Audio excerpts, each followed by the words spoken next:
abroad ka? Alam mo, kapag mag-abroad ka, dapat buo at malakas ang loob mo.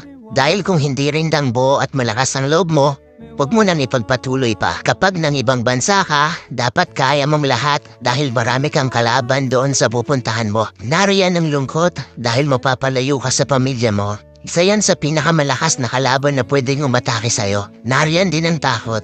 Takot at pagkabalisa kung maayos ba ang lugar na mapupuntahan mo. Maaari ka ring panghinaan ng loob dahil tanging sarili mo lang ang tutulong sa'yo sa oras ng pangangailangan mo. Pwede ka ding ma-depress dahil sa sobrang daming problema na darating sa'yo at lalo na hindi mo pa kasama ang pamilya mo sa tabi mo. Pagkawala ng pag-asa na makakamit mo pa ba ang pangarap mo dahil kulang pa ang panggastos mo kaysa sa sinasahod mo.